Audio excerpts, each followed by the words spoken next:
안녕하세요. 여왕의 집 드라마를 리뷰하고 해석하는 드라마 미니입니다. 지금부터 이번 주 방송에 대한 분석을 시작해 보겠습니다. 드디어 최자영이 억울한 누명에서 드디어 밖으로 나오는 순간이 찾아왔습니다. 황기찬이 낸 사고를 덮어씌워 들어가게 되었던 그날 이후 최자영뿐 아니라 강재인까지 삶 전체가 송두리째 흔들려 버렸는데요.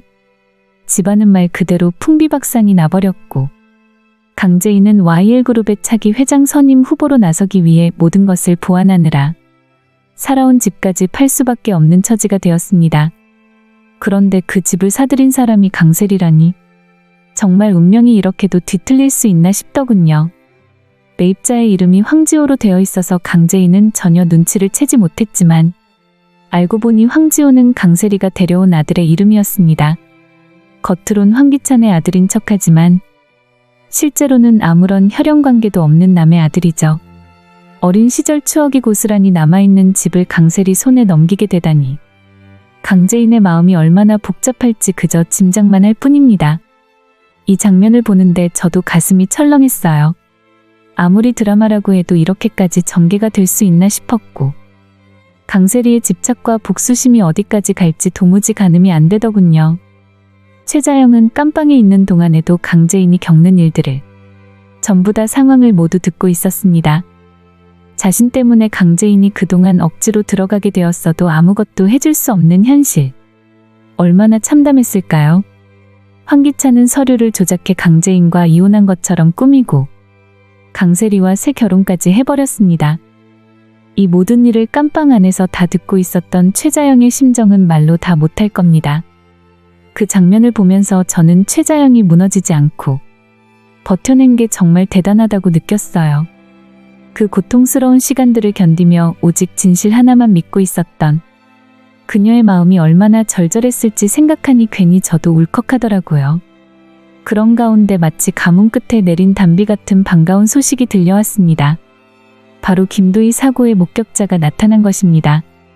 목격자는 그날 우연히 육교 위를 지나가고 있었고 그 자리에서 사고 현장을 목격했지만 너무 멀리 있어 자세한 정황은 보지 못했다고 했죠. 그날 차 2대가 지나갔고 뒤에 지나간 차가 김도희 그 사람을 그렇게 확실합니다. 라는 진술은 사건의 흐름을 바꿔놓기 충분했습니다. 그 짧은 진술 한마디가 이렇게 모든 상황을 뒤집을 수 있다는 사실에 놀랐고 그동안 얼마나 많은 진실이 묻히고 억울함이 쌓였는지 실감이 나서 마음이 더 먹먹했어요. 목격자에 따르면 첫 번째 차량은 하얀색, 두 번째는 검은색 차량이었는데요. 하얀색 차량은 바로 앞으로 다가왔다가 급정거하면서 사람 바로 앞에서 멈췄다는 겁니다.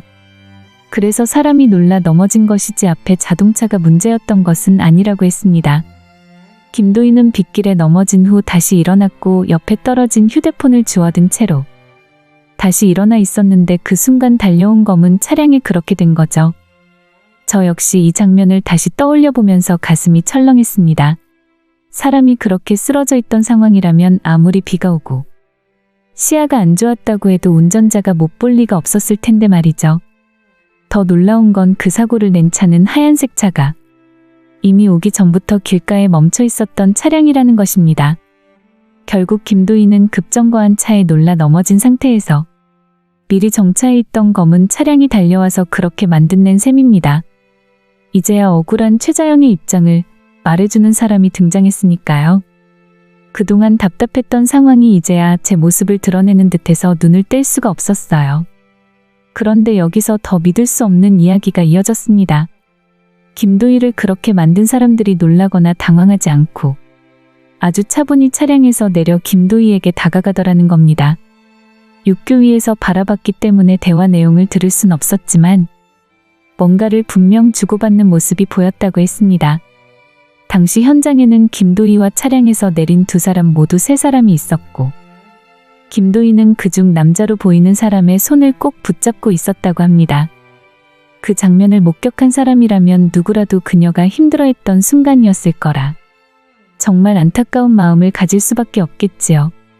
그러나 그 남자는 외면이하고 잠시 망설이다가 차에 다시 들어가 그대로 자리를 떠났다고 했습니다. 그 이야기를 들으며 얼마나 이제 정말 최자영의 억울한 상황을 해결할 수 있겠구나. 정말 그 상황을 본 사람들이 등장해서 다행이라는 생각을 했네요. 저 같았으면 황기찬처럼 그 손을 절대 외면할 수 없었을 거예요. 목격자는 그 순간 위를 올려다본 누군가와 눈이 마주친 것 같아서 그동안 아무 말도 못했지만 시간이 갈수록 그날의 기억이 죄책감으로 떠올라 결국 이렇게 말을 하게 된 것이었습니다. 저라도 그런 상황이었다면 쉽게 나서지 못했을 것 같지만 결국 용기를 낸 그의 결정이 너무 고맙고 다행스러웠습니다. 그는 진범이 남성과 여성 모두 두 사람이었고 여자 쪽은 젊고 세련된 느낌이었으며 보아하니 작은 편이었다고 회상했습니다. 정확한 얼굴은 기억나지 않지만 실루엣을 보면 대충 누군지 알아볼 수도 있다고 했죠. 그래서 결국 최자영과 목격자를 만나게 만들었고 목격자는 그녀를 보며 단호하게 이분은 아니에요. 제가 본 여자는 젊은 사람이었어요. 라고 말했습니다. 그 순간 얼마나 통쾌하던지요.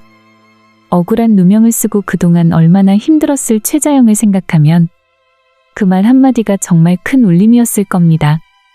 저는 이 장면이 이제 방송이 된다면 시원하다는 생각이 들 것 같았어요.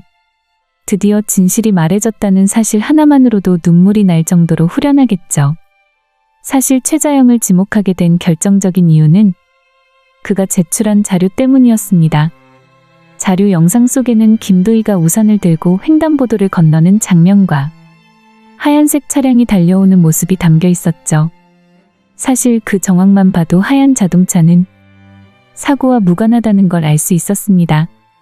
이제 저는 드디어 진짜 퍼즐이 풀리는구나 싶었고 지금까지 왜 경찰이 이렇게 진짜가 아닌 자료를 믿고 있었는지 답답하더라고요. 운전자가 최자영이라고 판단했던 것이죠. 그리고 바로 다른 자료 안에 담긴 또 다른 영상 차량 블랙박스 영상이었습니다.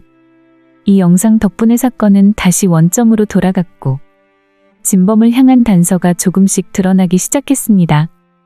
드라마를 보면서 정말 오래 기다려온 순간이었고 이제부터는 최자영이 밖으로 나오게 되면서 결국 황기찬이 진짜 악역이었다는 것을 모두 알게 될 것이라 생각합니다.